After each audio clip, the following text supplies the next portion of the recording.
Assalamualaikum warahmatullahi wabarakatuh, salam Pancasila. Perkenalkan, saya Rani Hidayatika, pengelola penanganan perkara pada Kejaksaan Negeri Garut. Pada video isu kebangsaan ini, saya mengangkat tema fenomena golput yang mencederai demokrasi. Saat ini rangkaian pilkada serentak di seluruh wilayah Indonesia sedang berlangsung.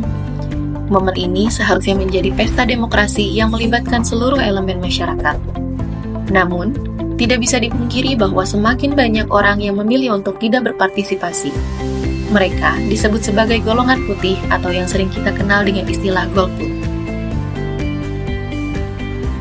Golput merupakan singkatan dari golongan putih, istilah yang merujuk pada orang-orang yang memilih untuk tidak memberikan suara dalam pemilu. Golput sendiri merupakan istilah politik yang muncul pada saat pemerintahan Orde Baru.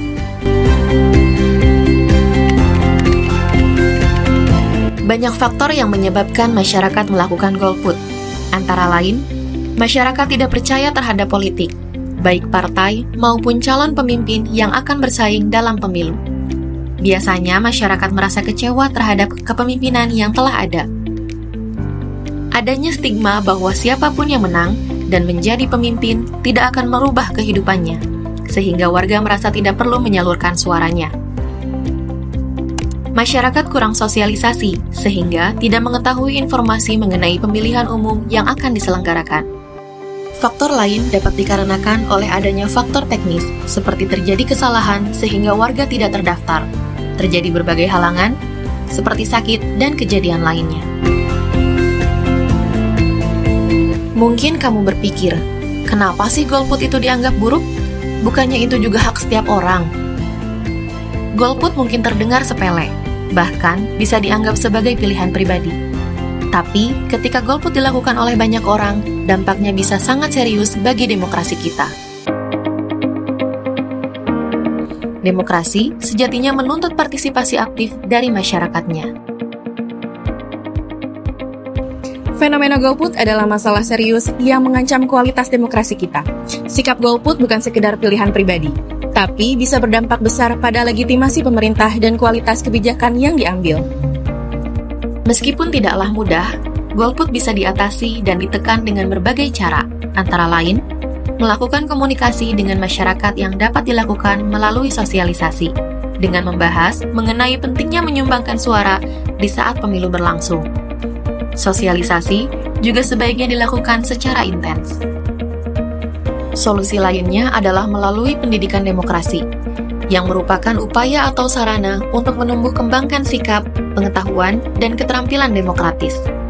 Pendidikan demokrasi dapat dilakukan melalui pendidikan formal maupun informal yang dilakukan guna menyadarkan generasi muda akan pentingnya menyuarakan pendapat melalui pemilihan umum.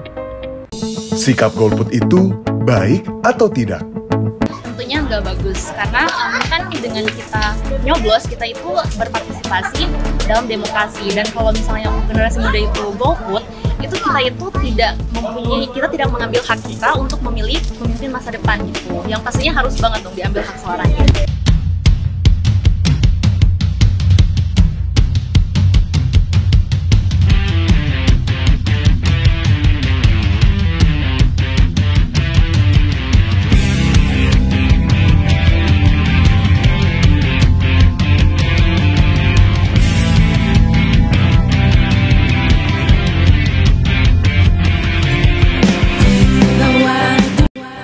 Setiap suara dalam pemilu adalah kontribusi nyata bagi demokrasi dan masa depan bangsa.